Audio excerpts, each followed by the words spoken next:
Welcome back to Air Quality Matters. We already have the tools and knowledge we need to make a difference to the quality of the air we breathe in our built environment, the conversations we have, and how we share what we know is the key to our success. I'm Simon Jones, and coming up, the second part of our special series of podcasts from India, where Air Quality Matters was the official podcast partner for the Healthy Buildings 2025 conference in Hyderabad.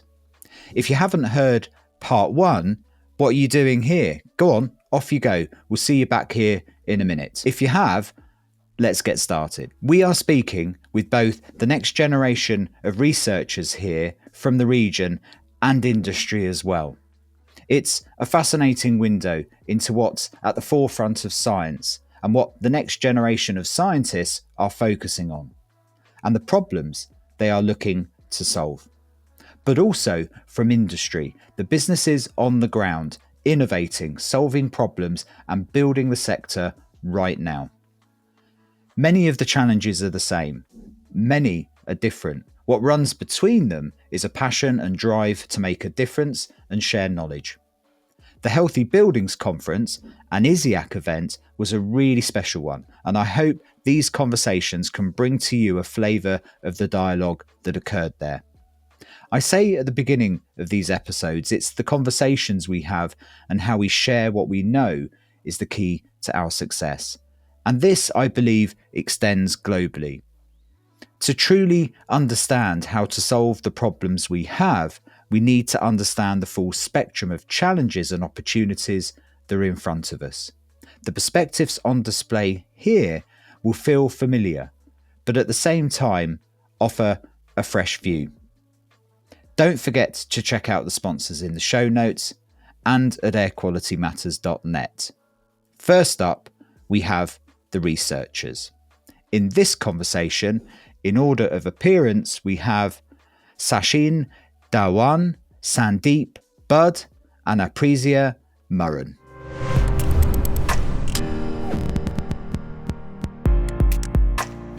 These podcasts are genuinely me really interested in what you're doing. I mean, I hope that came across when we were meeting online as well. I know some people weren't able to do that, but these are fascinating subjects. And I think what's interesting and what we've heard in the podcast before was that while there are very big regional differences and very different routes into some of this science, this stuff's important to everybody everywhere. So the work that you're doing, I think, translates really well to all sorts of international audiences. So I think it's really good. And obviously the Healthy Buildings Conference is really good for bringing everybody together to talk about these things. For my listeners and people listening online that haven't met you, probably a good place to start, because there's three of you, is perhaps if we introduce ourselves, who you are and where you're from and the kind of stuff that you're working on. Perhaps if we start with you. My name is Sachin Dhawan. So I'm doing PhD from IIT Delhi. So my core research area is, we are working on multiple things at a time. So in my PhD, I'm working on developing a bioaerosol sampler that is specifically for pollens. So we have developed one pollen sampler, and we've used a new technique for identifying pollens, that is total internal reflection microscopy. So traditionally we use, let's say, staining techniques with bright field microscopy, but it has a lot of noise. So we are using TIR microscopy, which gives us emergent wave scattering signatures of biological particles, specifically pollen and fungal spores, and which reduces, it's sort of dark field microscopy, but with scattering signatures, which reduces the noise to a certain extent.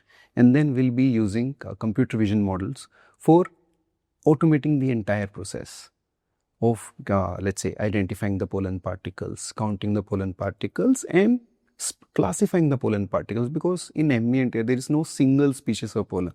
There are hundreds of species and their size varies from 2.5 to 100, although the major range is 10 to 30.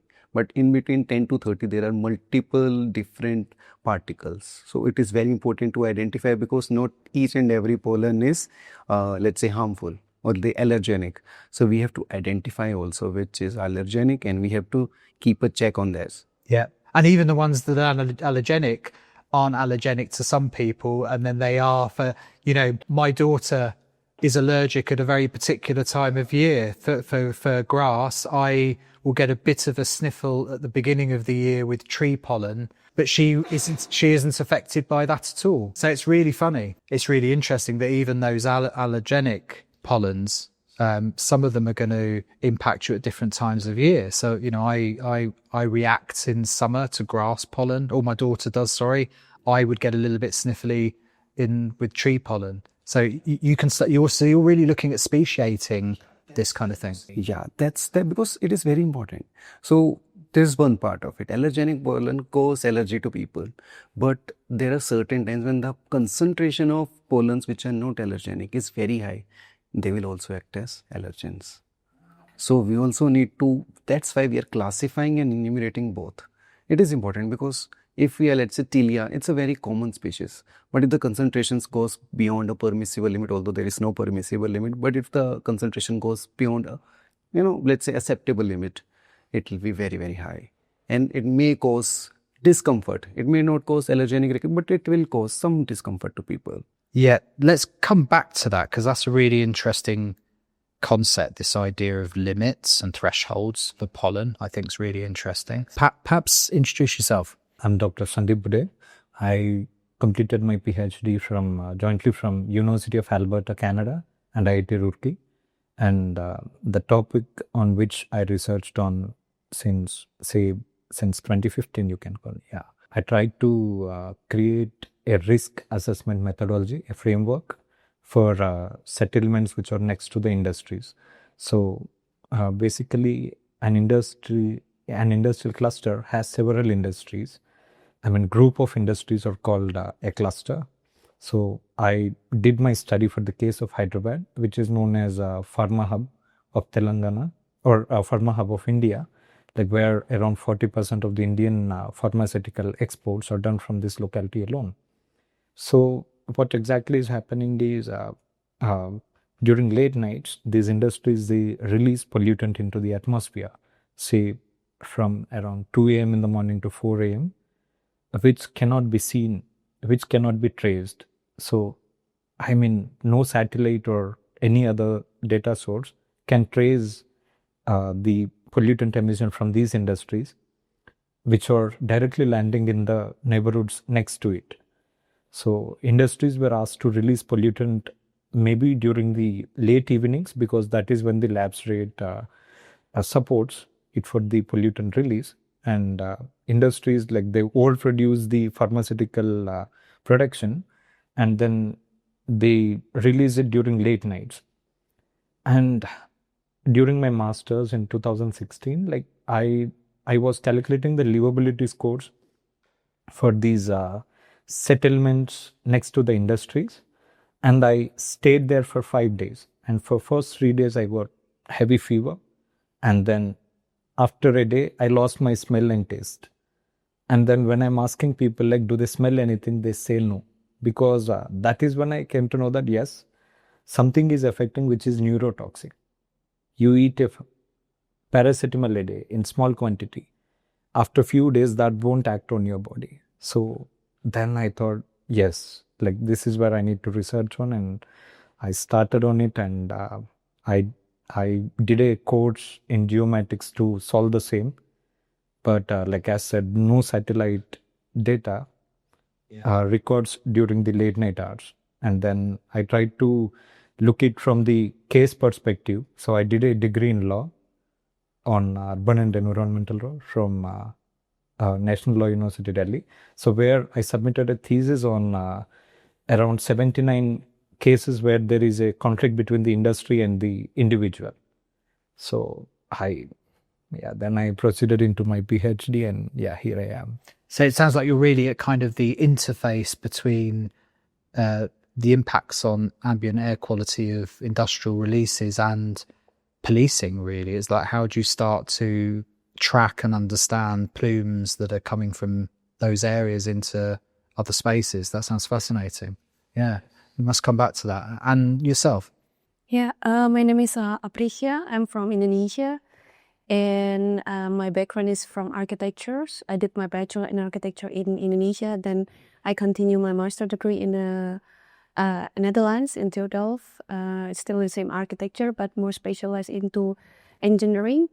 And my research domain has always been centered around EAQ, but more specifically into post-occupancy evaluations, because I'm interested to see how the buildings works after the occupancy by the residents, because it creates more different, or maybe there's a slightly difference than before the design intention like that. And now, after I finish my master's, I come back to my country. I work with a local NGO. It's called ARCOM. It's a community architects, and we help the urban vulnerable groups, like they are from the low-income families.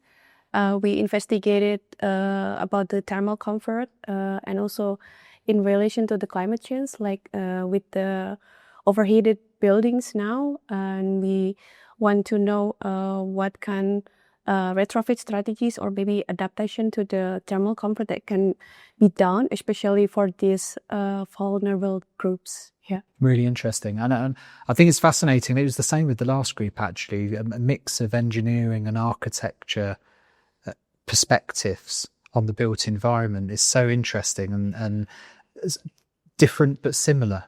I think it's a fascinating global view to have. And I think one of the interesting things about architecture is this the vision for spaces and spaces working for people. And I know engineering does the same thing, but it's from a slightly different perspective in architecture, I sense. And it's been said to me many times on the podcast that, the built environment is one of these few spaces we have very few feedback loops on post-occupancy. So many other parts of industry will have a lot of feedback. The automobile industry, pharmaceutical industry, there's a lot of follow-up trying to understand impacts of what happens. But buildings, very often, we just kind of build them and then run away as fast as we can and move on to the next one, don't we? So I think it's brilliant. I wanted to come back to yourself because I think the pollen one, on the last podcast we were doing with your colleagues, someone was looking at plastics in the air, which again is a new area, I think, trying to understand the impacts, again, a particulate really that is having an impact on our body. Do you think when you're looking at things like pollen and mold spores and things like this, that this is another area, another frontier of research that is a complex challenge as well? Like you said, there are thousands of mold species, obviously. There are thousands of species of pollen. And the challenge is trying to speciate them, understand when they're a problem and when they're not. Is that your sense of it, that this is, we know about pollen for a long time and we know about mold for a long time, but I personally still get the sense that this is quite a frontier area of research. It is. Yeah. So let's take an example. The pollen allergies in developed countries varies from 15 to 30%. In Europe, it is approximately 50% or more. But if you talk about India, we can't say because we don't have any data, right? So without data, we can't say that the allergies. In India, there is a term called seasonal asthma. So seasonal asthma is there, but why it is there? No one knows. It occurs in the months of March and October, which coincides with the peak pollen season. So it happens, but we can't correlate because we don't have any data. That's why we have started this work, so that we have our own sampler. And in India, we don't have any sampler. There is one Burkhardt sampler. There are few monitoring initiatives, maybe in Delhi, in Chandigarh, in Kolkata. So there are few initiatives, but the samplers are like, they are manufactured in 60s and they're only available here. So recently, some companies tried to, they manufactured some samplers in Europe and they, trained these samplers very well.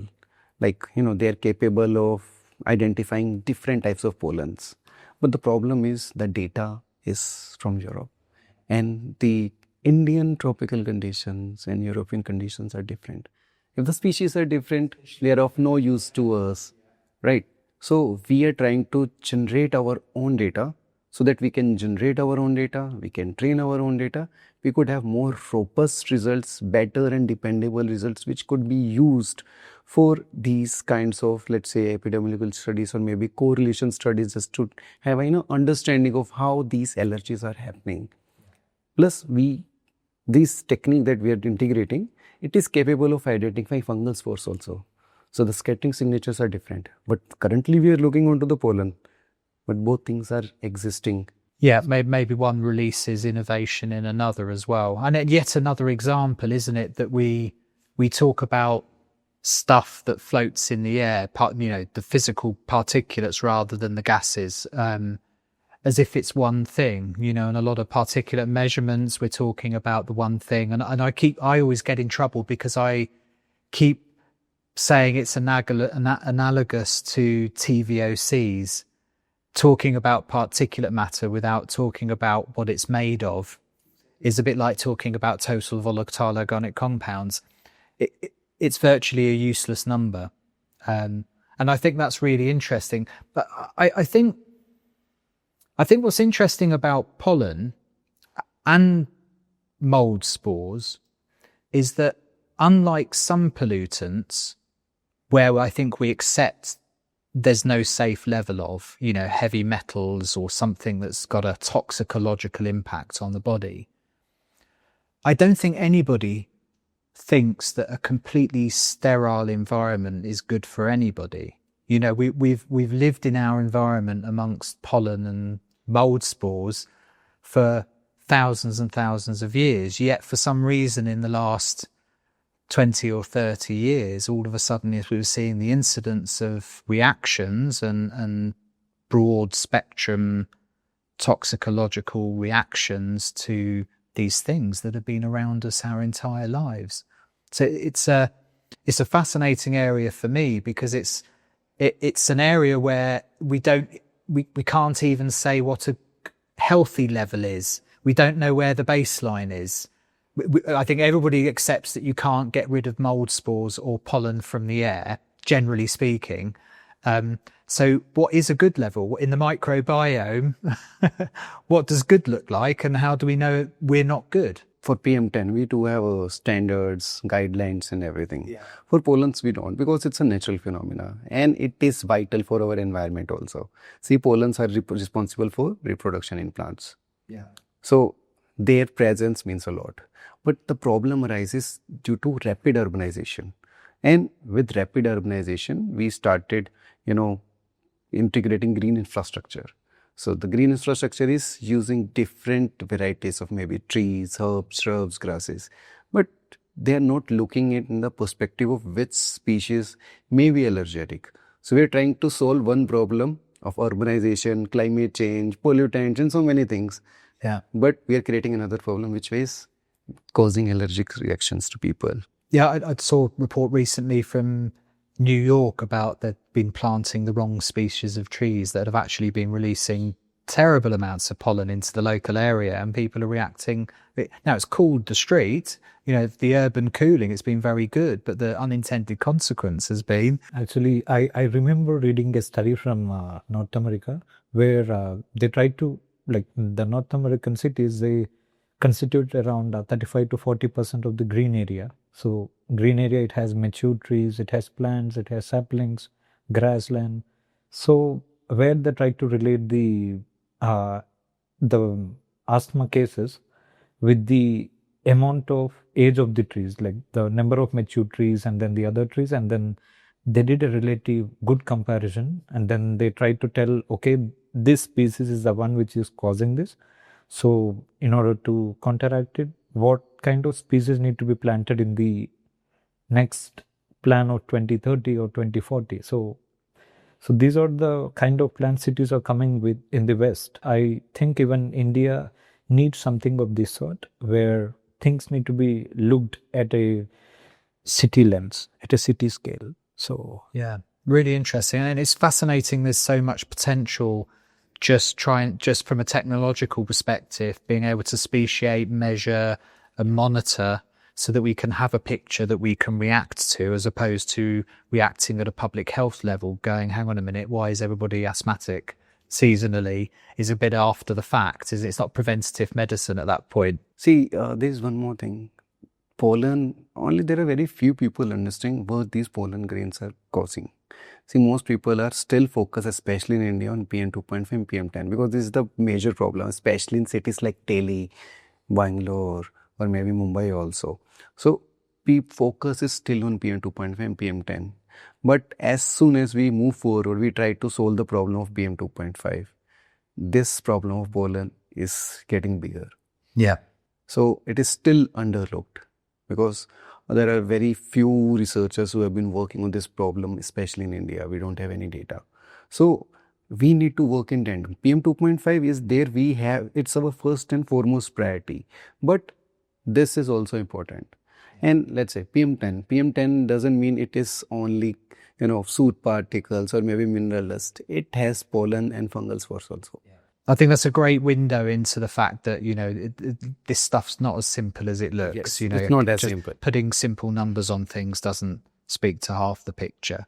I thought it was fascinating what you were saying about the pharmaceutical industry and how you found yourself looking at it. But I think that might be a surprise to a lot of people that industries off-gas or release pollutants as part of manufacturing process. You would assume that that's kind of dealt with and scrubbed and managed very clinically, because our perspective of pharmaceutical manufacturing is it's a very precise, overly engineered environment, and certainly the spaces that people work in can be very well engineered spaces. Yet from what you're saying, industry can have a practice of effectively releasing waste, is it? Waste gases and waste materials? So if you see in the lens of industries, we have something called OSHO rules, like the hazard rules. So where they clearly specify what should be the limit of the indoors within an industry when the pharma product is made. But what happens is we do not have a regulation when it moves out of the premises. So in fact, the Indian laws were taken from British laws, like basically UK laws, where we value land than the health of the individual. So if you take North American laws, there the human rights comes first, then comes the land right. So it goes this way. So in India, what exactly is happening is though the release, industrial release is done into the open atmosphere, and it gets deposited in the settlements like next to like hardly 500 or 1000 meters from it, there is no data to prove it. We do not have enough sensors in India.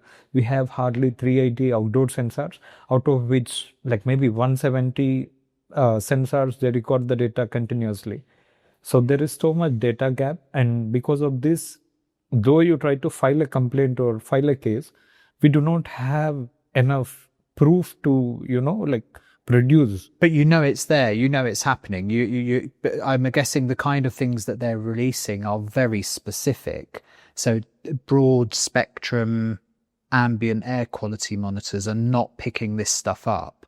You have to have very specific measurements to capture perhaps some of the things that are being released, do you? One of the important problems which I have found in my case is the rooms are small, but number of occupants who are living within that household or within that built up area are high. Like say around 9 people are sleeping within a small room, and then the pollutant enters in, though you want to close down the window. So these are heavier gases basically, which are near to the ground, and they infiltrate into the living space. And wherever there are low pressure zones within a house, these pollutants tend to get into those low pressure zones. So in majority of the building plans, low pressure zones are bedrooms. So this is where people sleep and then they inhale till the morning. That means their average dosage is high. And so that is how it is affecting them the most. And the elderly and the children, in majority cases, like when I have done the primary survey, they're sleeping on the floor. So the one who sleeps on the floor inhales the most. And you were saying to me yesterday that you do quite a lot of, you're a data guy as well. So you do a lot of, so there's a lot of the work that you've done kind of modeling work as well, trying to model how these plumes might move and what happens at a city level or a district level about the movement of this stuff. Yeah, so basically what I tried to do is I tried to create a relation between the low ventilation zones and then the inequality map at a city scale. So like back then in North America, you call it percentage black population with respect to the PM 2.5 hotspots. Whereas for the city of Hyderabad, so I related it with the percentage low ventilation with respect to the percentage scheduled caste and scheduled tribe population. So, and it has clearly shown a relation with respect to the percentage scheduled caste population, because in Hyderabad, the scheduled caste population is much higher compared to the scheduled tribes. So that means the relation is clearly sitting, and there needed a good solutions at the building law scale with the cities. I mean, cities need to have a solution for this problem. For example, like they need to have a recommendation for a particular build typology where encouraging a particular window size or encouraging a particular room dimension, or so these kind of inputs need to be there. Or local, much stricter local laws on how and when waste can be, sent to atmosphere, I'd imagine as well. I imagine there's an industrial kind of part to this as well. Sounds really interesting. You mentioned when you were introducing yourself earlier that you're working with a local NGO. So you're working with people that are fuel poor. You're working with people in. Are you working in some districts as well? So you're working all the way down to the lowest level of the built environment. That must be a fascinating area to apply your knowledge to. I had a wonderful conversation with Priyanka Koltreta from Delhi, and she'd done a lot of work in slums, and it seems to me there's a lot of very good work that can be done. There's a lot of low-hanging fruit, changes in habit and culture and agency, and simple things can have really big impacts on people, can't they? What's a kind of a good practical example of the things you've been able to look at in these environments? And have you been able to do things that you can see can make a difference to people? When I look at to these people, I mean, like, even though they are coming from the low, like a poor family, but I think there is a potential that can be leveraged off from them. It's their creativity. I mean, to make their own housing. For example, we did now a research on how they can adapt to the overheating, and how can they adapt in the personal level to face the heat in their housing. But then the challenge is now it's how to, align the research and then align their understanding, for example, the thermal comfort, and then to get them know about the heat source, and then what is the problems that they are facing now. But I see that with their creativity on making something, the building materials, or maybe they decorate the ventilations.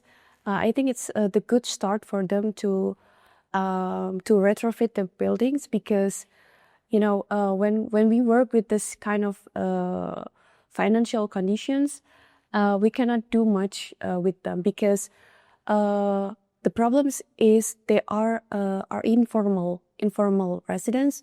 I mean, they don't have like a legal ownership of the housing, so the government and other stakeholders are difficult to enter to fund them.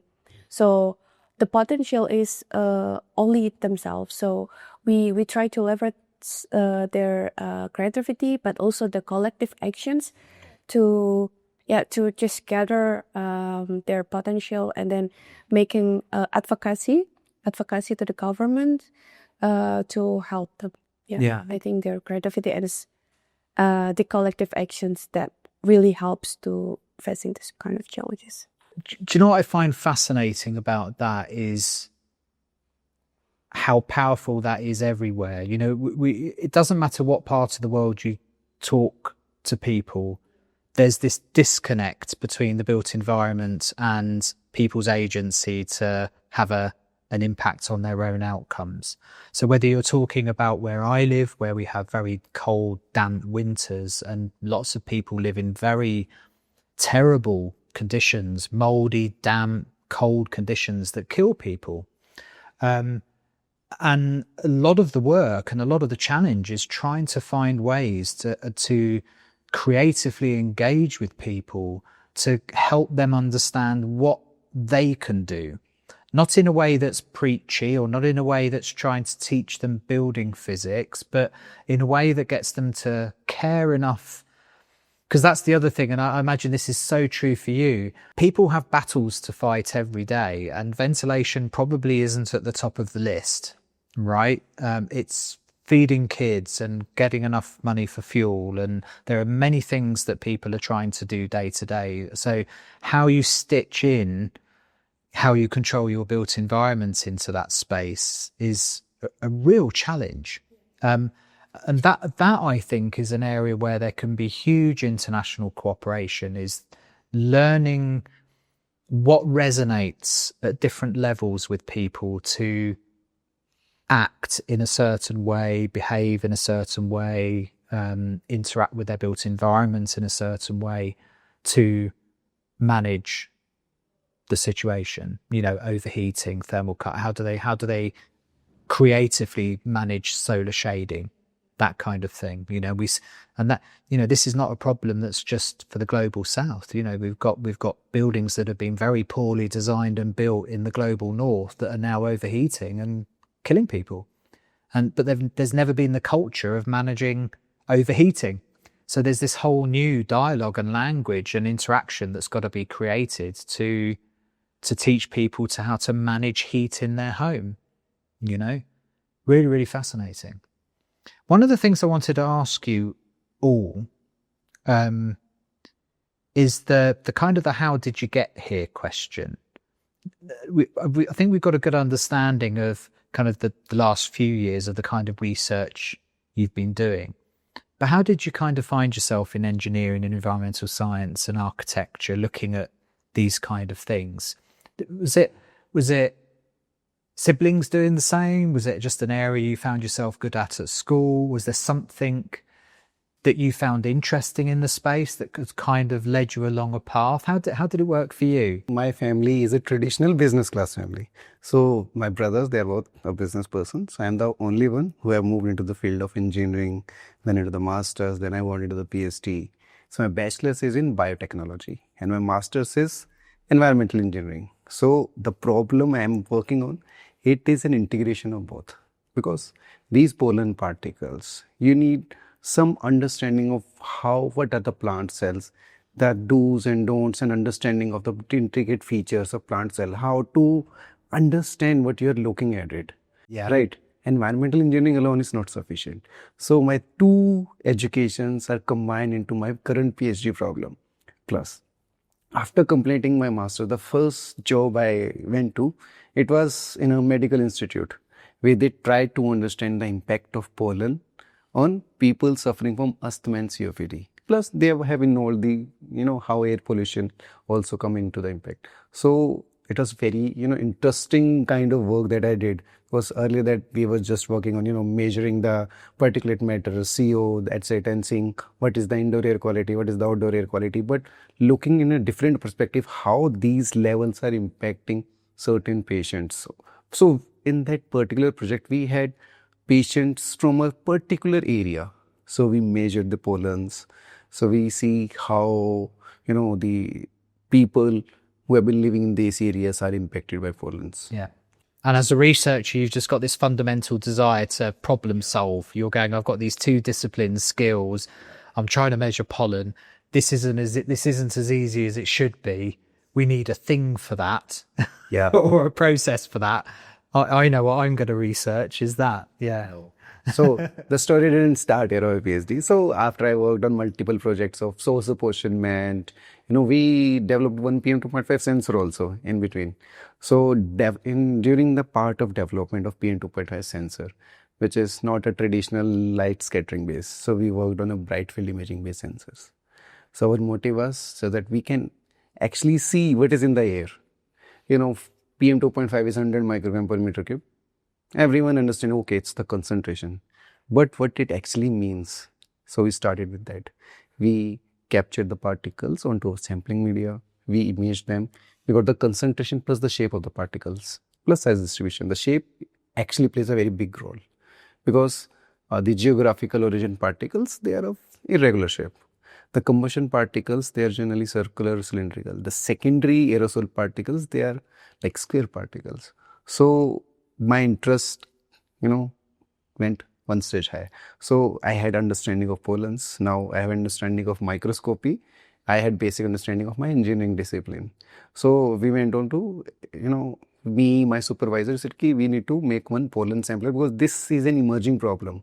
People have been working on PM2.5, how PM2.5 is aging, how it is forming, what other sources said. There is so many studies, but the pollen, it's not there. The data, it's not there. So we should work on developing our own sampler. We need, because nowadays, Make in India is the biggest initiative. So if we can develop a sensor or sampler in India, right, as per our own requirements, because our conditions are not as the other countries' conditions. So we have to make sampler as per our requirement. So we did that. We had the numerical modeling done, then we did the CFD, then we fabricated the sampler, and then we did all the monitoring. We imaged thousands of images just to see what are different signatures. And then we came on to this particular path that now we have developed the sensor. We have new technique because the technique I'm talking about is TIR, total internal reflection microscopy. The technique in itself is not new, but the application, this is the first time someone has tried to use TIR microscopy for pollen imaging. People have been using fluorescence microscopy, the traditional microscopy, face imaging. But now we thought, let's try to have even better quantification, reduce the noise as much as you can. And dark field microscopy, it itself is a noise reducer. Plus with our evanescent wave scattering signatures, we have moved it up a notch. So now we are able to, correlate that, yes, this particular particle is a pollen, that this is a fungal spore. And with limited knowledge, so I'm not an expert in botany. So understanding about what is a pollen particle, then integrating it. Because in traditional microscopy, you have to be a good expert. Otherwise, you'll misinterpret or mislabel. So this technique actually helps people like me or someone who is actually interested in working this field. And the main thing is it will be good for India because we can generate our own data, our own techniques, our own devices. India has a huge market. Brilliant. Really interesting. What about yourself? How did you kind of find yourself sliding into the work you do? I come from traditional, like my dad works in coal mines.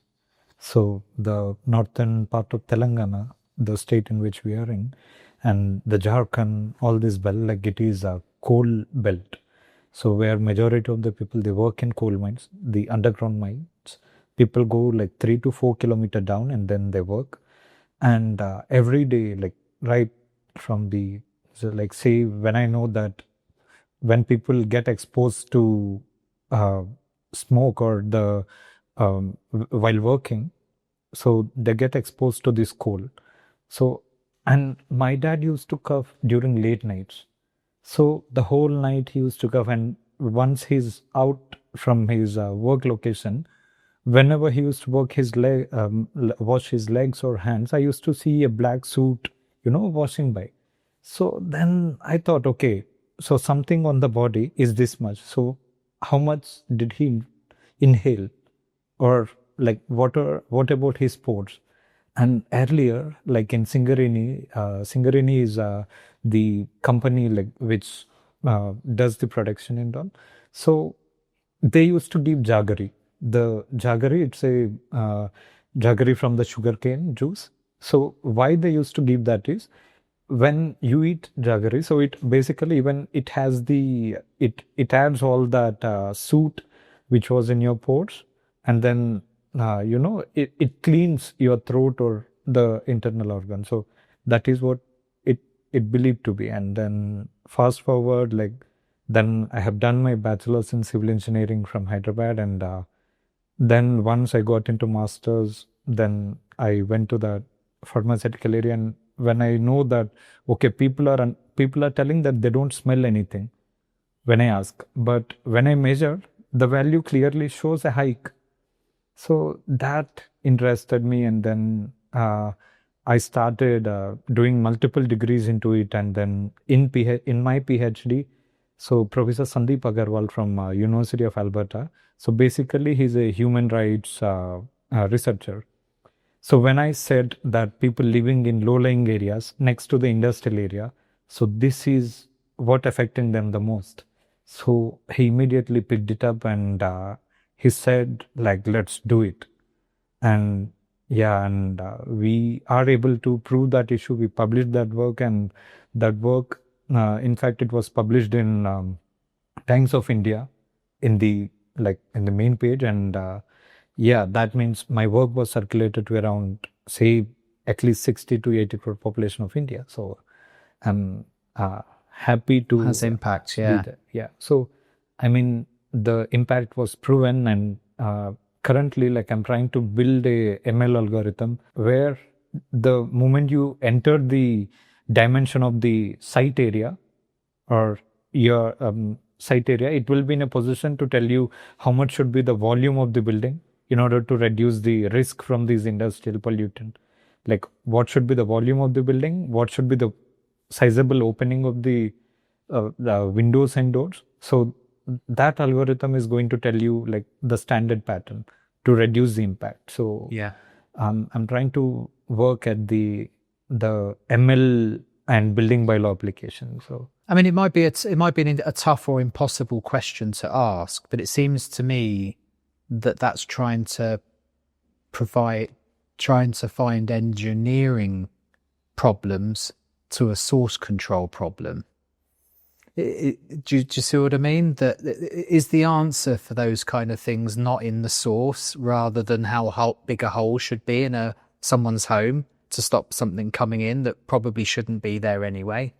Like that's where it becomes an environmental justice problem, which sounds like it's something that's driven you through your career actually so far, is, you know, all the way from childhood, seeing your father be impacted by work through to seeing people being impacted by industry.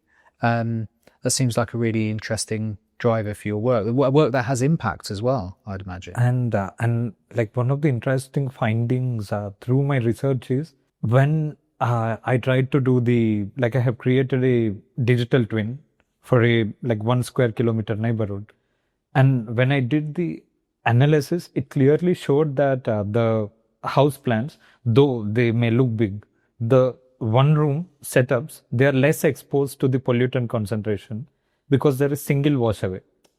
It has less low pressure zones within a house.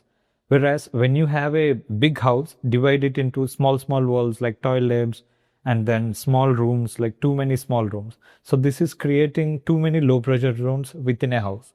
So these are the ones who are getting affected the most. Interesting. So it is like the one who is rich is like, normally this is how we think, like the one who is poor is getting exposed the most. But no, it's vice versa. It's opposite. The one who lives in a bigger house with more partisans, he's getting affected the most. Yeah, the law of unintended consequences. You know, we've seen this all the time. And I remember talking to Priyanka about this in Delhi. You know, people that, because the economy improved, people that lived in buildings that were basically cooled naturally, you know, they lived in an outdoor environment effectively, they would have habits and culture of sage burning and sweeping floors, dirt floors, and cooking on solid fuel stoves and so on. But as people lift out to certain economic statuses, and can afford things like air conditioning units, you start to seal spaces off. So you go from a very spiky exposure to pollutants to a much more sustained level of pollution because you've sealed yourself in a box.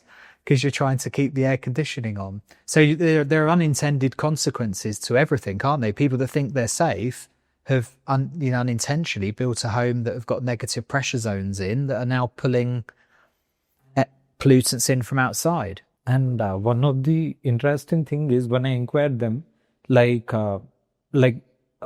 do you think the main problem is? So wherever there is a woman or girl who is at the age of marriage, so basically they are not preferred much from these neighborhoods.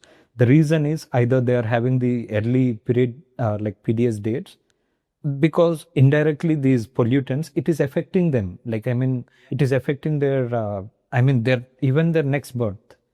Okay, there was this thing that if a woman from these neighborhoods is married, so she may not be bear children. So even this kind of thing was in the market, and they clearly said it's already having an impact on society. Yeah, fascinating. What about yourself? How did you end up doing the work that you did? What kind of brought you into architecture and to where you are? Well, actually, I come from architecture background family. Both of my parents are studying architecture as well, but none of them are studying about the AAQ or air quality kind of things. But the one thing that brought me to study about air quality is because I have personal asthma. I have asthma, and I was curious about because my asthma is always worsening, especially in my bedroom when I turn on the AC. It's getting cold and it gets worsening. But then I try to shift it to just open my windows during the night. So I just turn off the AC, but then it still get worsening. And I think I realized, okay, there's something wrong with the outdoor air quality because it doesn't, get less. Then I start to curious about, okay, what is the impact or what is the effect of using AC, the mechanical ventilation, or just naturally. So I just want to investigate these two kind of ventilations. So that's why in my bachelor, I investigate the effect of this kind of ventilations.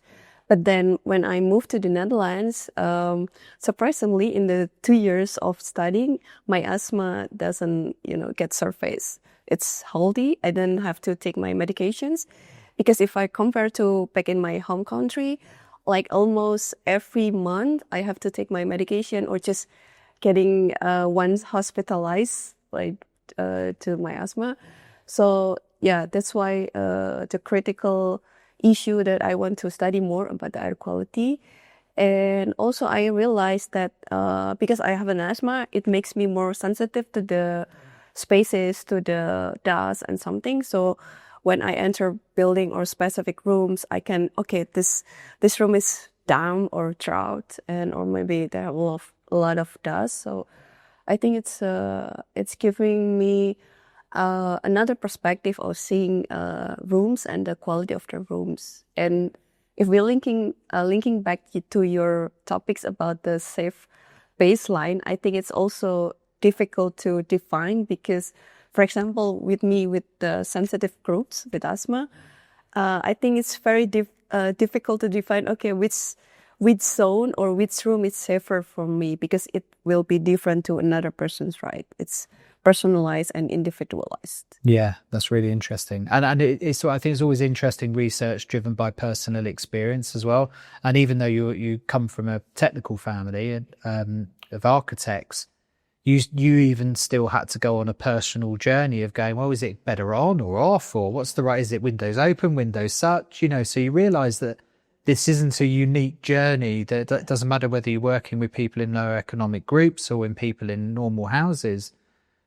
Nobody really has this understanding of the built environment, and we don't really know what to do. We just kind of assume, I think, buildings work. And so whatever was happening, we just assume is the right thing. We often don't think about our personal agency and outcomes. I think that's fascinating. Just to finish off, because I knew we were going to run out of time. We always do in these conversations. What's the one thing we're not talking about that we should be, from your perspective?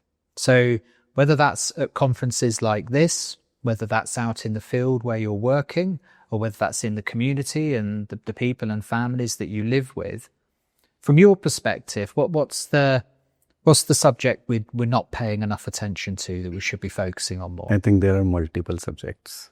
So I'm indoor going to air- have to get you to pick one though, Okay. because we'll be here till 7:30. Because I'm fascinated as well. So Okay. So the first thing, I have been talking about pollen for a quite long time. yeah, But the associated thing is no development of any kind of samplers or sensors are taking place.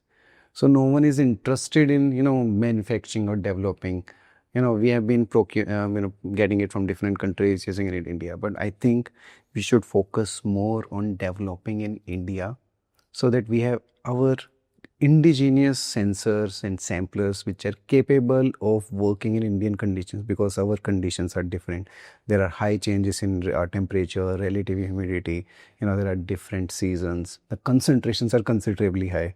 and a huge market. Yeah, And it's a very huge market. yeah, So yeah. we need to look onto this specific thing, like make in India a more bigger version, Something to be done here. specifically for, let's say, air quality as a whole, which includes pollen, PM2.5, and everything. Very interesting. Yeah. What about yourself? What's the one thing we're not talking about that we should be? What I feel is there is a need to distribute the knowledge in the other disciplines. For example, an electronics guy, he is working only of the algorithmic details of the data collected.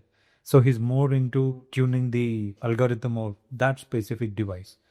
He should also have the knowledge of the pollens, of the chemicals. So while cooking, the value hikes when you cook so and so dish. So I think there is a need for interdisciplinary action for professionals in different fields. So that is where the real research comes. Yeah. And perhaps a really good example of why events like this are so important, bringing disciplines together. But I think we could all sit here today and pick several disciplines that aren't here that should be, and I think that's a really important point, that there's so many people can have an impact on this space that aren't in the conversation. Electrical engineers that are inventing the next devices that can measure pollen aren't in these conversations and should be. Yeah, really fascinating. What about yourself? What's the one thing you think we're not talking about that we should be? Since I'm working in the relation to the climate change, I think it still need to address that how the EAQ or air quality in relate to the future climate scenarios. I mean, with doing the projections, calculation projections, like what will happen in the 5 or 10 years upwards, and then what strategies or adaptation that we can implement, for example. And also, I also highlighting that as we are now, the rising temperatures, the overheated buildings, and how it might affect to the indoor air quality. Because if the rising temperatures, it means that it will be more increasing the pollutants as well, right? So I think it should be addressed now for the projection for the future. Really interesting. Yeah, that's 3 brilliantly different answers. I think that's great. And it just goes to show that the sector's got a great future, because there's just so much to do that we're not doing yet. All 3 of you, thank you so much for taking time out of your very precious time here, because I know you're busy, and Sandeep, you've been doing a lot of organising as well. So, I think it's been great for you to be able to come on and share with the listeners and the podcast community that I have some of the work that's going on in this region, and some of the up and coming research and new viewpoints on the sector, rather than what we hear from the old guard all the time. It's really interesting to hear the reflections of people that are doing the research, coming up through the system, and where they see this all going. So thank you so much for spending an hour or 2 with me this afternoon. It's been absolutely brilliant. Thank you. Thank you. Thank you for having us. Coming up next, a conversation with the industry, and a really great mix at that. Again, in order of appearance and as before, this is a conversation with Karthik Alamali from Testo, India, Kapil Kapoor, Chief Technical Officer with Vayugard Climate Tech, and Rahul Kapoor, Managing Director of Camphil, India. I really appreciate you taking time away from the conference, because I know that these conferences are really important. It's not only a regional crowd here, which is really important, but also an international crowd. And, we're hearing some really interesting perspectives through the conference on a very broad spectrum of topics. So I know your time is valuable. So thank you all very much for coming up here and talking to me for a while. Because this is on audio and people aren't necessarily going to know who's who, although I'll introduce you at the beginning of the podcast properly, as I always do, perhaps if we just start with a round robin and explain who you are and who you work for. So perhaps we start with yourself. I am Karthikeyan. I work for Testo. Again, Testo is a German-based company. We have in India presence from 2005, and I take care of southern part of India for HVAC sector. And most of the products are from portable, where you can take the instrument, you can perform analysis, store the data and read the data. So most of the instrument is like that. And the main motto of our Testo is every building we have a solution. Any building if you take, we have a solution. We can sort out any kind of things. That is Testo. And the quality all over the globally, whoever do research, analysis, most of them they prefer Testo because of the reliability, quality as well. What are the kind of things that you're selling here from the Testo range? What are the kind of... Portable temperature, relative humidity, lux, sound, RPM, CO2, CO, and again thermal camera, flue gas analyzers, data loggers, and temperature strips. Starts from hygrometers. Yeah, So everything altogether. Yeah, Yes, a lot of things are there. And again, velocity range, if you go, a lot of types. Hot wire anemometer, vent type, and again pitot tube, even air capture hood.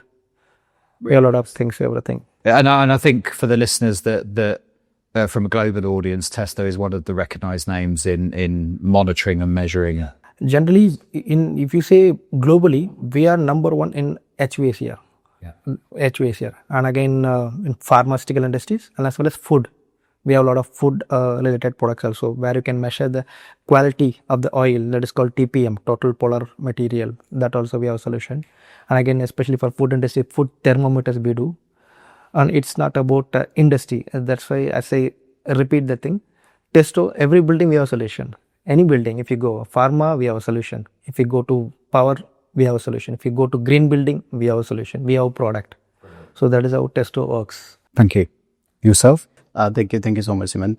My name is Kapil Kapoor and I'm representing VayuGuard Climatech here. So as the name VayuGuard, so Vayu is an Indian name of air. So it's guarding the air. So we started this journey in 2022, and prior to that, I have spent more than a decade in the IAQ segment. And before that, I was into the anti-pollution department in Kuwait in Saudi. So when I started my career in IAQ, so at that particular moment, we had to explain what is PM1, what is PM 2.5, PM10. After pandemic, everybody is now so much knowledgeable, so they know what they want to treat, whether it is homes, commercial offices, hospitals, or buildings, or whatsoever. IAQ is a segment where plenty of the things need to be get done. And as far as if we compare with the data, whether it is, because the basic three things are there for the human beings. One is food, second water, and air. So we hardly compare. So water, if you're a normal day-to-day routine activity, if you compare, so you hardly drink 2 to 3 liters a day. If you are an athlete or a sports person, you goes beyond 5 liters or up till 8 liters. But if you compare with the air, so we breathes in, breathes out 22,000 times in 24 hours as an adult. And quantum of air which we breathe in is about 11,000 liters a day. So you can imagine the impact of the same. So when we talk about air, so it is related with the lung, but as a human being, we correlate everything with the gut. So it's a different. So it's like filling up a bag with dust. When it is full, there's a no limit out of that. That is the same thing. So there's a no cure for the lungs. Yes, lung transplants are there, but in between, there's a no medicine which can cure your lungs. What are the kind of things that VayuGuard are doing then? What are the kind of products that you're putting on the market to solve these problems? As a VayuGuard, so it's a complete solution package, starting from the IAQ monitoring or the solution provider. So as far as the Indian market is concerned, it is very, very cost sensitive. So everybody talks about the lower cost. So we have designed a solution which can be of reusable kind of thing in comparison to the mechanical filtration which are being used in the industry. So as far as in Indian market, there are plenty of products available as a room air purifier. 99% of them are using HEPA based filtration. If we talk about, there are some of the limitations of HEPA. After a certain period of time, they act as a secondary source of pollution after accumulating dust on it because of the microbial growth on the surface, because that is a hostile environment for the same. So if provided with the UVGI or other ionization processes, then it is fine. But for the lower segment side, if there is a 3 filter offset, pre-filter, HEPA and carbon, then it certainly becomes a secondary source of pollution. So in our case, we have designed a solution which can cater all 3 major contaminations, whether it is particulate matter, VOCs, or the odor, which is in a normal room, or bacteria, virus, or disinfection which can spread within the air. So that is one IP which we have for the same. And apart from that, IAQ, so there are certain more solutions which are building centric. For example, if it is a ongoing office, there are certain things which is going as a open kitchen concept. So they have coffee machines over there which emit some of the VOCs and coffee smell or food smell which is going spread in the air. So we have solutions for this, and that can be customized as per the site requirement, dimensions and the CFM capacity. Then another segment on which we are doing our R&D is the emissions from the building. So nowadays every building is having STP or garbage treatment rooms.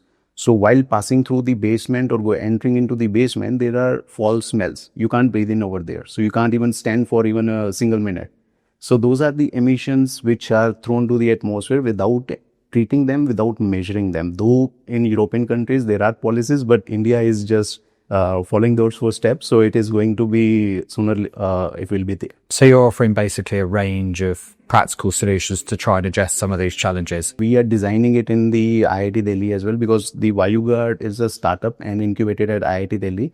So we are using their facility to develop the new technologies. So 3 more IPs we have filed. So there is a certain gap which we have looked around with the builder segment. So for example, they have one vendor for their digital signages, and second vendor for like Testo, they have equipments for measuring those devices. So there's a unsync between them. So they can't, their equipments can't communicate to each other. So if they want to showcase all the both of the things on a single screen, so both of the communication will not happen. So we club those together as a cloud system and little bit of AI into the same, so that prediction analysis can be there, and they can do both of the things within a click of the matter of a click. So from anywhere in the globe they sit, and they can just put up the images for the digital signages, put up the timer for that particular image, it's done. Excellent. Yourself? Thank you, Simon, first of all, for inviting me on this podcast. My name is Rahul Kapoor. I am the Managing Director for ChemFill India. ChemFill has been at the forefront of clean air solutions for over 6 decades, and it's a privilege for me to represent ChemFill for India market. Now, indoor air quality is something which is the most paramount for human health, but yet mostly unseen, unheard, and unspoken about. We spend over 90% of our times in indoor, whether it's in India or globally. Yet, this is one subject which is the least spoken about. At ChemFill, like Kapil mentioned, we breathe almost 11,000 liters or 22 kgs of air.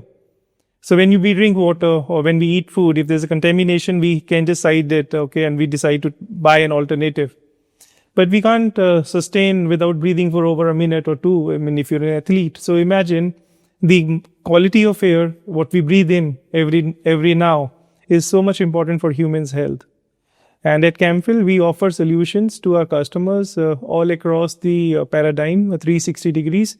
So whether it is the comfort segment for HVAC, whether it is molecular segment for the volatile organic compounds or odor, whether it is for the data centers, semiconductors, hospitals, you name it and we are there. I also take a lot of privilege in informing you that at ChemFill, we have 3 large R&D centers worldwide where we invest a lot of money and put in a lot of man hours to develop technologies for the world, for the future. So we don't only do what we were doing a few years back, but we're also investing into developing products which could be the solution for next 5 years. And as the industry evolve around us, whether it is semiconductors, whether it is data centers, or whether it is extremely hazardous environments like what will happen probably a couple of months down the line in Delhi, we have solutions to offer. So it's a very, very unique composition and combination of the products, the organization. It's worldwide. We work out of 60, 65 countries directly. We have more than 35 manufacturing units. We have more than 5,700 people working under the umbrella of Camphil. So yeah, it's a pretty large network of people, serving humanity. And our motto is that clean air is a basic human right. I'll get you back to the podcast in just a moment. I'd just like to take a minute to tell you about Zender, one of our partners. Zender is one of those companies that, if you're working in indoor air, you've probably come across. They really cover the full spectrum when it comes to ventilation, from simple mechanical extract right through to full climate systems where fresh air is enriched with heating and cooling. They offer the ventilation units, and they also offer everything around it: air distribution components, smart controls, the expert advice to make sure systems actually work as designed. One of the things I really like about Zender is their focus on knowledge through their experience centres and the Zender Academy. They help professionals keep pace with this fast-changing world of indoor climate. Whether it's tackling overheating, improving indoor air in tight retrofits, or simply making sure your filters are doing their job, Zender brings experience, depth of knowledge, and clarity to the conversation around healthy buildings. So if you're involved in building design, housing, or indoor environmental quality, they're really worth checking out. Details are in the links in the show notes at airqualitymatters.net, of course, and at Zender, that's ZEHNDER group.com. Now, back to the podcast. What a really interesting group of people to have to talk about the region, because, between testing and performance and visualization of how products work and air and the environment is performing, to innovation at the pointy end of the spear and startup and looking to find solutions and bridge gaps, to multinational organizations that are bringing the weight of expertise into the region and an established, network of knowledge.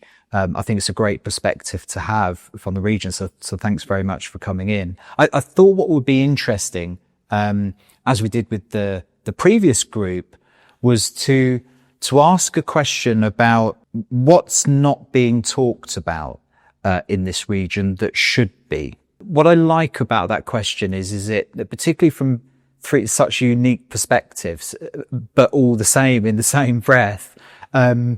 Is it opens up where we see the challenges, because there's enormous opportunity here in India to do better. We know that there's this phenomenal opportunity, amazing talent. But as in all areas of the world, there are things that aren't being addressed that we need to sort out. So perhaps if I start with yourself, what are we not talking about that we should be, do you think, from your perspective? Talking in the sense like the system mainly. Whatever system or whatever maybe design we do, how do we evaluate as whether the system are like whatever we have done it is as per the system, as per the design. People mostly they want to fit it everything and they want to complete the job, but they are not concerned about whether it is as per the design, as per the system, or whether we are following it everything. So that is very important. Nowadays just they want to cross check it, that's it, and they're not even evaluating properly. So that is lagging most of the people. So that is very important. That's why we are educating customers. So it has to be done like this, it has to be taken like this, it has to be evaluated like this. So for this we stand over there and we educate customers. Okay, these are the equipments can be useful for your research analysis, and they can cross check it. Okay, I have as per the design whether this temperature is attained in this room or not. How they do it? Some people they will tell I have a lot of experience, I can tell okay this is okay, but it is not good as per the system. It is followed or not, that can be done with any kind of equipment. So I need a temperature measuring device, and if they want to do a analysis for a certain time, that is also possible. So that we are trying to educate with the customers. Most of them, this part as per design, they are not cope up with that. That is the main point. I think that's a really interesting point, and it's one of my soapbox issues. So thank you for that. It is and I see your colleagues nodding to what you're saying. That validation of what's there is so important, and the hard reality in the built environment, isn't it always the case that often we're just simply not getting what we've paid good money for? You know, there's this assumption in the built environment that because we don't think about the air that we're breathing, that somebody else has taken care of that for us somewhere, you know? And we, you know, people wouldn't believe the horror stories. I'm sure all three of you can tell. But isn't that always the case? It's that it's so important that we validate and measure. What's the old saying? You can't manage what you don't measure. It's so true, isn't it? So in IAQ, it is pretty much true. So, for example, if we are trying to put up some solution, so first we need to analyze for what pollutant we need to put up a solution. For example, every geographical location has different prominent pollutant. Whether if we talk about Delhi NCR, the adjoining areas, for example, if we talk about Gurgaon, there is a major prominent pollutant is PM10. If we talk about the Delhi NCR, Delhi itself, so it has the gases contamination of SOx, NOx, carbon mono, which is vehicular emission. If we go towards the Noida, there is again gases contamination, due to which corrosion is the most prominent factor which is going to happen in the HVAC systems. So first we need to analyze what is in the air, because you can't see. So only the sensors are the devices which gonna get you the knowledge about the parameters and the readings of those parameters in the air, so that you can make a decision out of that. So for example, if the building is in the design stages, the HVAC designers or the consultant had done their jobs perfectly fine. When that building goes into the operational things, so in commercial buildings, whole space is designed on a recirculation system. So there are a number of employees, or your even your housekeeping staff, or everyone is inhaling or exhaling in the same space. So the worker or the coffee maker or tea maker, whatsoever is there, who might not be having that hygiene level back there in their house, whatsoever the owner or the MD levels are maintaining, but they are sharing the same air. So if you can't measure that, if you can't treat that, so you are vulnerable. Yeah. And I know from a filter perspective, like that's 101. I was making a note when you were talking there about, and what sprung to mind was engineering controls. It's that you made a really good point, and that was that we're not asking the right questions from the beginning. What problem are we looking to solve? If you don't ask that question at the beginning, you've got no idea what the right solution is. And that's something I know from a filtration perspective. That's the 101, isn't it? It's that you don't just bung a filter in because that's what comes with the fan. So currently what is happening, so without knowing the problem, we are throwing the solution. So first approach should be, first we have to analyze that particular geographical location, and accordingly we can design, and then we can maintain that particular site as per the designer's aspect. So what is happening currently? When the handover is happen, at that particular moment, all the things which is being installed in the building, they are at optimal efficiencies. But after 1 year, after operational of 1 year, it drags down. Reason behind that, we are not sticking to the guidelines which designer had gave, that these buildings should be maintained according to these SOPs.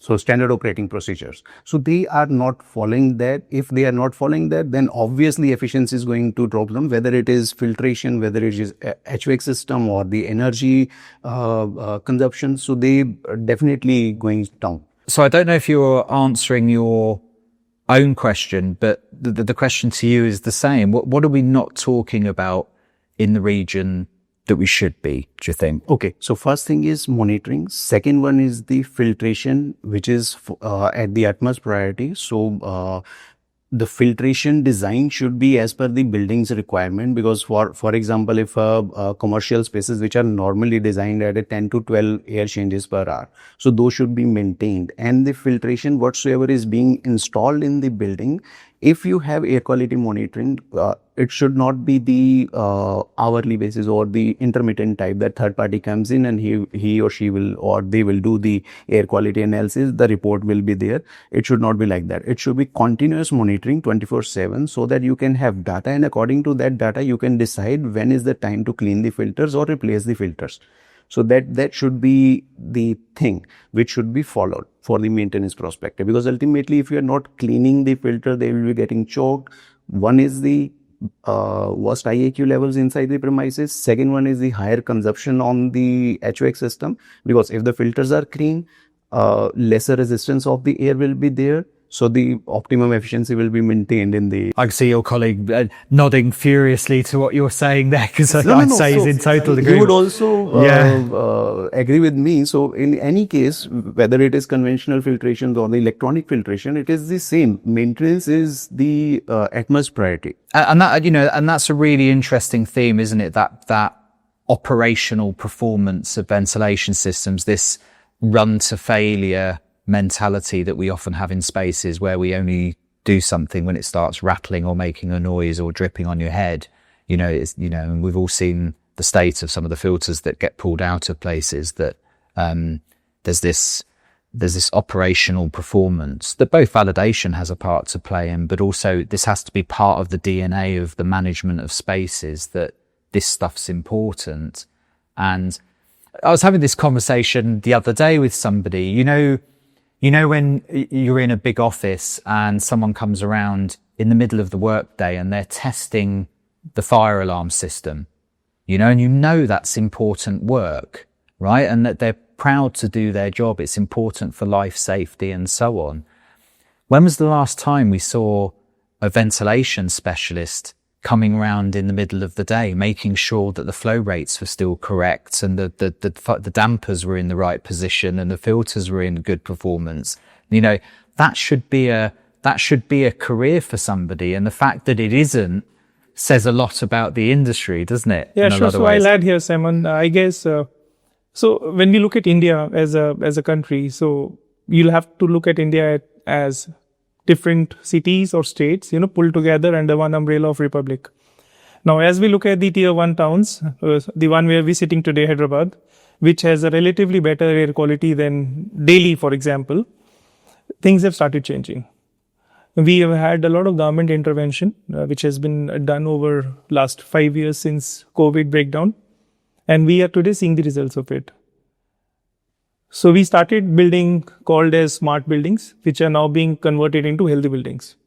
And I'm very, very happy to tell you today that we are in discussions with a lot of customers, large size, a lot of facilities management companies who maintain those buildings, asking us how can we make this smart building a healthy building. And it will never happen as a single effort. It has to be a multiple efforts put in by different teams, different people. But good thing about India is that we've started awakening to the idea of creating healthy building for people working in those. So that's one part of your question. And to answer your primary question, that what is it that we are not talking about? So I have a very contrarian view. We are not talking about in India today as a total cost of ownership. Now, how do the discussions begin here is, what have you got? And this is the replacement, and let's just simply put and finish our jobs, right? Like you mentioned, nobody comes to validate whether filter is doing what it's supposed to do.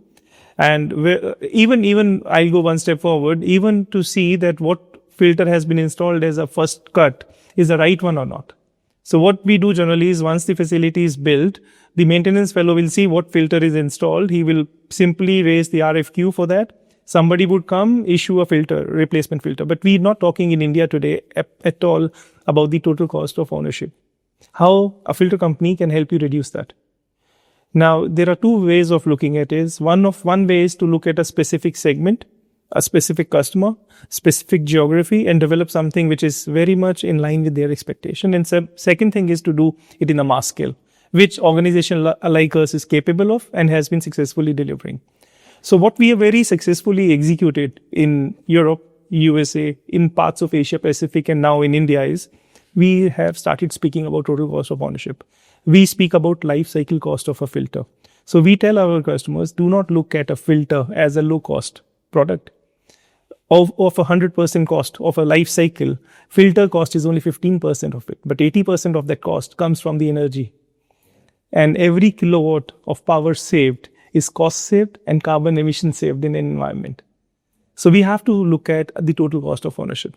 But then again, India being India, very diversified, large, different set of customers, it's not possible to immediately start this. So we've got a support from government. So government has started something called as BIS standards for air filtration for general ventilation filters. As a part of it, now this is where I said the contrarian view, washing of filters will not be allowed. Now, what does that mean? We do not sell filters by telling our customers that it will last one year or 2 years. We tell them what's the dust holding capacity of the filter, what's the initial pressure drop of the filter, and then on a life cycle of 5 years, how many replacements would you need without washing and putting the dust into the soil, which again hazards my environment. Now, that's the beauty of it. And the result of it is the customers who have started understanding the logic have started buying this argument. Because as you mentioned, so the right saying says, I either believe in God or I believe in facts. Yeah. So when you put something from Camphil perspective on a piece of paper, which states that over a period of 5 years, you don't only save on a cost of filter replacements, you gain so much of carbon footprint. So you get carbon credits for that. So you can put in a public report that this is the amount of carbon saving you have done. And everything aligns with the mission which our Prime Minister, Mr. Modi, has raised, which is to reduce India's carbon footprint by 40% by 2040. So now this is the beauty of it, and this is something which we haven't spoken so much about as an industry in India so far. But I'm very positive moving forward with customers becoming more and more aware of it. This will become one of the key case or key pointers before we sell. Isn't it interesting that what that level of sophistication in the conversation brings, because we move it away from this checkboxing exercise of, do I have that? Yes. Does it make a noise when I turn it on? Yes. To actually measuring the performance, understanding how innovation sits in there, and starting to think about things in a much more nuanced way. The impact on cost of energy on a building, the total cost of ownership. Even moving on to what are the impacts on health and performance of staff, and this idea of healthy buildings. So there's enormous room, isn't there? Enormous headroom to bring people up to a conversation level where it's very difficult for them to go back to checkboxing. If you're engaging with them at a higher level, to say, actually, because the automobile industry is a classic example of this. We don't look anymore at just the cost of a car.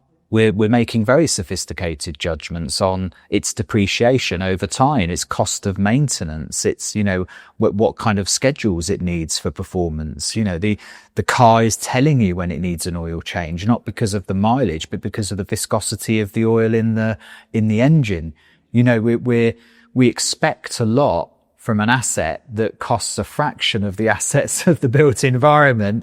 And it always seems amazing to me that our conversation is only just starting to think in those terms in buildings.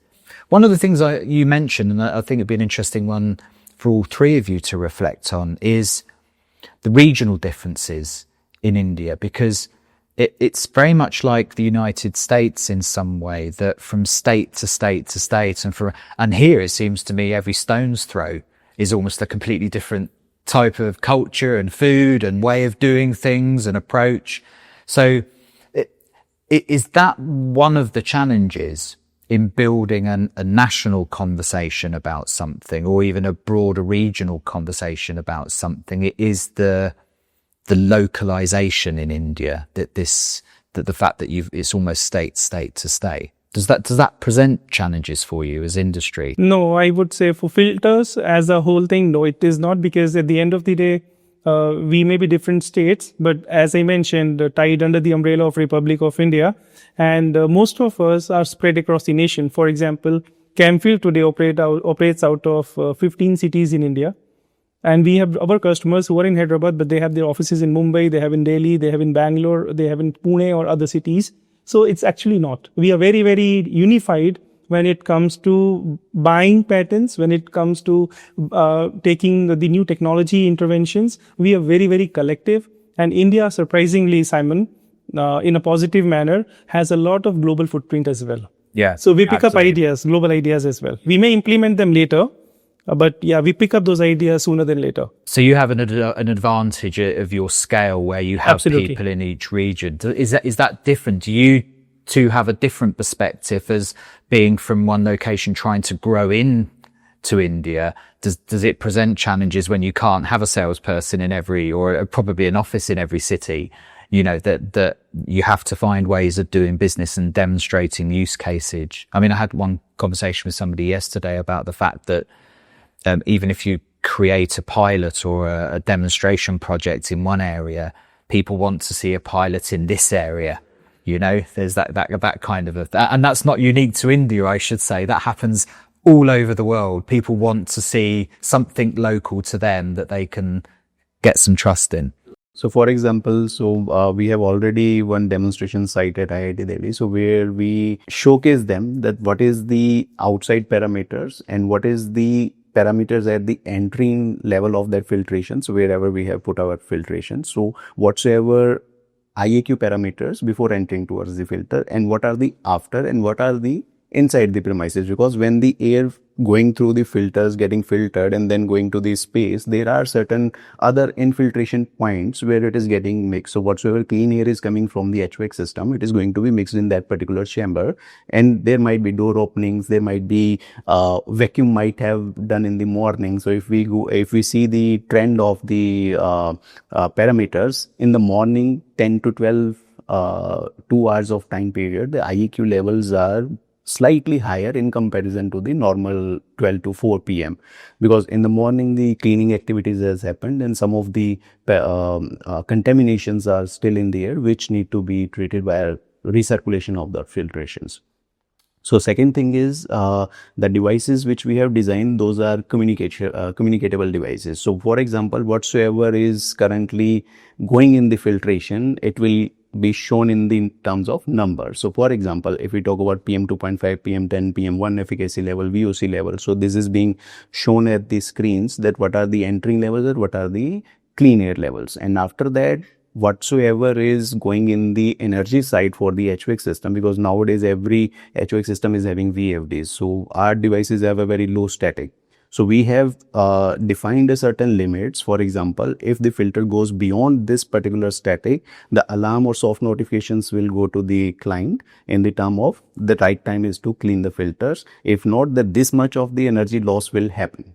So ultimately, it's a game of all the data. So whatsoever data you are getting, accordingly, you can make a decision out of that. It's a complete solution with the help of sensors, filtration devices, and the IoT. The challenge with that kind of approach, isn't it, that because it's so consultative based, that it becomes hard to scale because you have to, it's a very nuanced and complex conversation you're having client to client to client. So it must present some really interesting challenges to grow. Basically, it's an optional for them. Like if they're really conscious about the carbon footprint, they definitely opt for the complete solution. No, then only the filtration will be there and the monitoring will be there, then they can have insights of the data for the IAQ only. But if they really want to do energy saving or really want to save the carbon footprints out of that, then they have to go for the complete solution. And nowadays everybody is, if the healthy building is the concept, then they definitely opt for the same. I mean, one of the exciting things about this region more broadly and the global south as a whole is that there's so much potential. You know, there's so much talent on the ground. There's so much growth in the built environment sector. It can be quite complex, I think, the directions things can go. But I think what would be an interesting point to discuss would be, from your perspective, from your industry's perspective, what would a good 5-year roadmap look like for you? What kind of stepping stones or things would you like to start seeing stepping into place that really grow your industry or grow awareness in your industry or put buildings in a better place? Next 5 years, if you see, as I told, we have a lot of systems coming in. Our government is implementing a lot of laws and rules to make the human values higher. In India, if you see, the human values, we have to prefer more. It is very important for everyone. So nowadays, our government is very strict to ensure that we give importance to our human values, so that any industries if you open in India or like whoever follows, they stick to it. As I told, just a food subject I'll tell you. Maybe 5 years or 10 years back in India, we are not following that oil quality norms, that is which I call TPM, total pollen monitoring. But now if you see, we are following that norms, that is directly or indirectly affecting our health. So we are giving that human values importance nowadays over the past 5 years. That is implementing in India right now. So that is very good part. And even next 5 years if you see, we will be becoming one of the good countries in the world where we follow or where we try to avoid the global warming as much as possible by following this kind of norms which our government implements or which the global team is expecting. That is very important, and we are trying to do that. We are in the sense like as a India, as a any kind of company, we are trying to implement on that. So try to implement that thing, we need certain instruments, like you were telling, some filtration is required, because 90% of our people, we do live in this indoor, not only 10% we are spending our time in outdoor. So those kind of systems very important. So that's why the government is implementing certain norms which we have to follow it, and we are following it. So consistently we are doing it, and next 5 years again we'll be repeating the same thing. We will consistently follow, and we'll be in a better position as compared to other countries. We'll be in a better position where we are also giving more human values preference as intellect. That's interesting. And is that something you two would agree on, that and we see this, and I reflect on this all the time, that sectors will kick and obfuscate and push the can down the road, trying not to do things, and then all of a sudden a law comes in that says you have to do it, and everybody's like going, oh, okay, well, we'll go and do it then. And you're like going, we've been telling you this is a good idea for 20 years. Why haven't you been listening? And literally on a dime, an entire sector will go, all right, okay, then we'll do it that way. Do you see that happen in India as well? That actually sometimes it just requires bravery of the legislators to write the rules to say, no, this has to be done. And the industry just goes, oh, okay, we'll do it then, I suppose, and off it goes. Yeah, it will. I mean, stick works better than the carrot sometimes. And in country like ours, which is such a huge country of 1.4 plus billion people, surely regulations. And this was part of my answer to your question. So if you may permit, so I'll put it this way, like he mentioned, the value for life, I would say the value of human life would definitely improve over next 5 years for India, which would then necessitate the arrangements to be made for companies like ours to create more and more infrastructure, a well-spread infrastructure on how we can do that.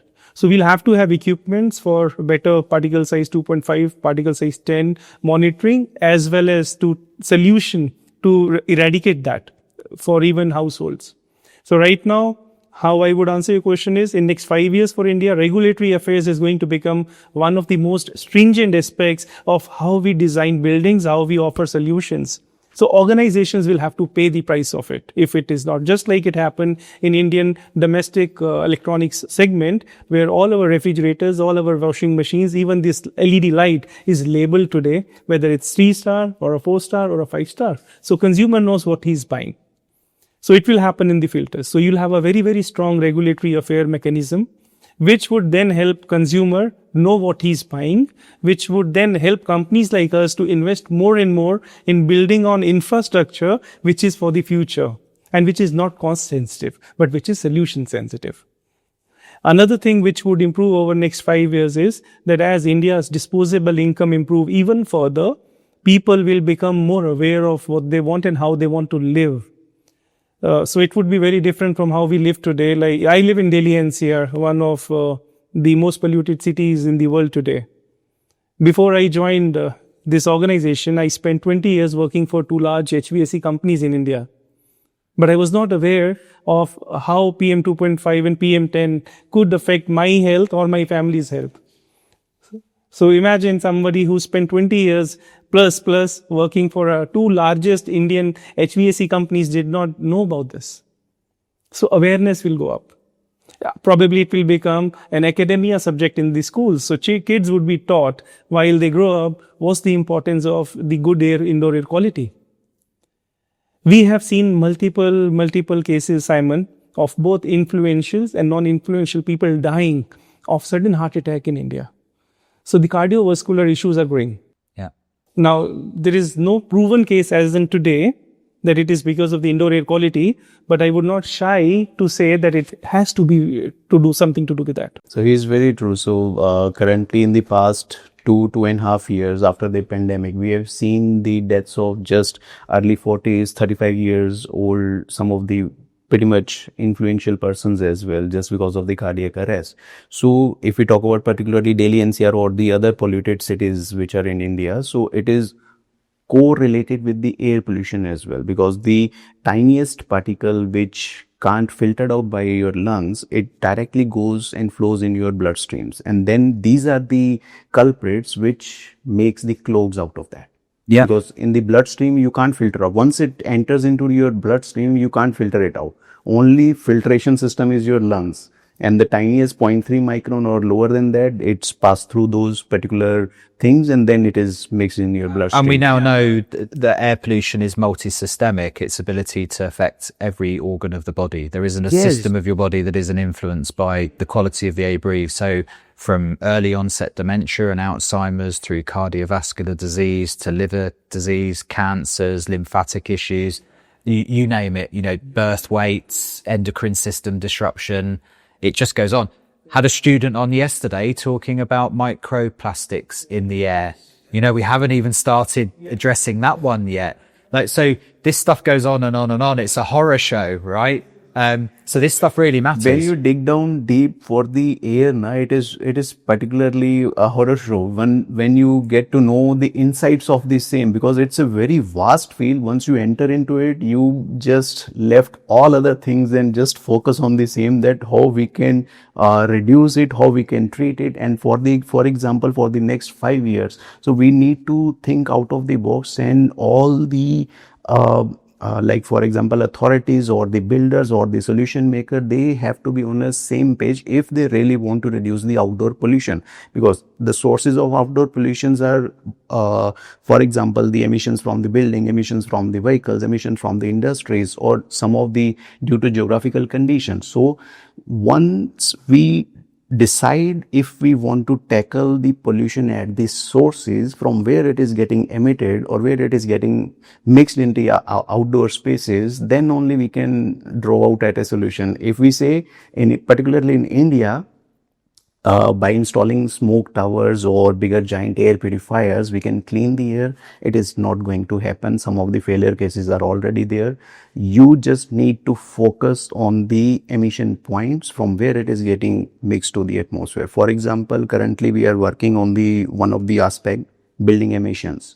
So currently every residential and commercial buildings have their own STP plants. While segregating grey and black water, there are certain greenhouse effect gases which are being thrown to the atmosphere without treating them. Some of the prominent builders are doing that, but it should be mandatory.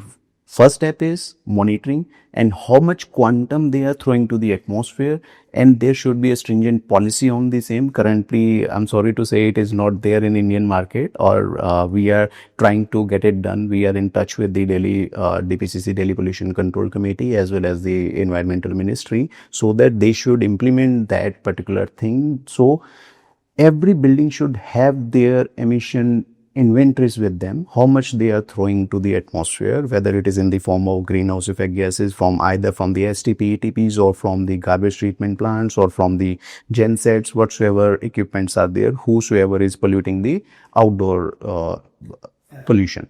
So that should be there. And if we control one, then second, third, fourth, the cumulative impact on the outdoor environment should get reduced. And then currently the situation is Delhi NCR in that there are plenty of research which depicts every third child is prone to asthma. Yeah.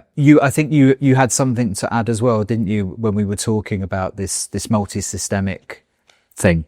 Yeah, I mean, that's right. And I guess as CAMPhil, we have to we've understood one thing.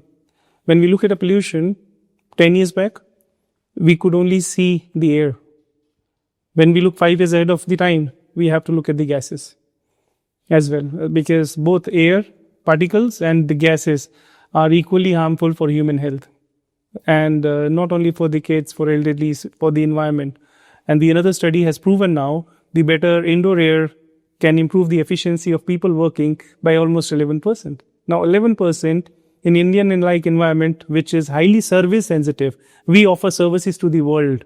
We operate call centers, we operate data centers, and we operate huge facilities which serve the customers across the globe. Now 11% is huge. Yeah. So of course. Yeah. No, in that service industry, it seems like a no-brainer, doesn't it? That you know, if you imagine the kind of investment that goes into training just to eke out another 2 or 3% of a call center staff, whereas you can get that incremental improvement of 10, 11% just by getting them to breathe the air that they're in, seems like a win-win situation for everybody. And what about yourself? What do you see over the next 5 years as being key to unlocking some of this potential? Okay, so as Rahul has mentioned, particulate matter, VOCs, gases, as well as the microbiological contaminations, as well as as you also mentioned, for the microplastics. So these are the other aspect which we need to cater as well. So pandemic is the example of the same. Because of the biological contaminations, plenty of plethora of deaths are there, and some of, again, after effects is already there. So we need to address all the things as a cumulative solution. And second, all the organizations, whether it is filter making companies or the policy makers, they should be in a sync. Because, for example, the filter makers or purification devices manufacturer like us and Camphil, so we always emphasize on the system efficacy levels and right design approach and the maintenance levels. But it should be in a policy kind of thing, and it should be strictly followed, because in India, only thing is getting followed if it is strictly done by the bylaws. So if you say that it's like you should maintain this, it's his call whether to maintain or not. He is not getting into the compliances for the same. If it is in the compliance, then he should have to follow the same. Yeah, and that's a really good point. You know, and laws are no use without policing, right? And that's the same for any law. The law has no power unless you think you're going to get caught. And I imagine, you know, and India isn't unique for that. It's a problem everywhere, literally everywhere, is that ventilation has never really been policed. You know, there is no fear, almost zero fear, that you're ever going to get a tap on the shoulder about the ventilation design that you put in a place, or a tap on the shoulder about your maintenance schedule. You know, and I think it, as a finishing point, that sums up beautifully a large part of this conversation about the need for, you know, appropriate products and materials going into building to deliver the right air quality outcomes, the headspace for innovation, and to think about buildings from a more holistic point, and this validation and measurement of what we're getting, so we know we're getting what we paid for. Yes, I think exactly. Sums up a really useful conversation.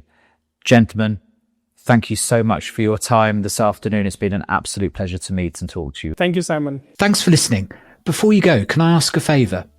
Before you shoot off to whatever it is you have to do next, or even the next podcast, if you enjoyed what we've been talking about here, please do spread the word and let's keep building this community. And don't forget to check out our sponsors in the show notes: Ultra Protect, Eurovent, Erico, ACO, Farmwood and Zender, all amazing companies, and without them, this podcast would just simply not be possible. Check them out in the show notes at airqualitymatters.net, and do check out our YouTube channel. All this content is there, plus much more. See you again next week.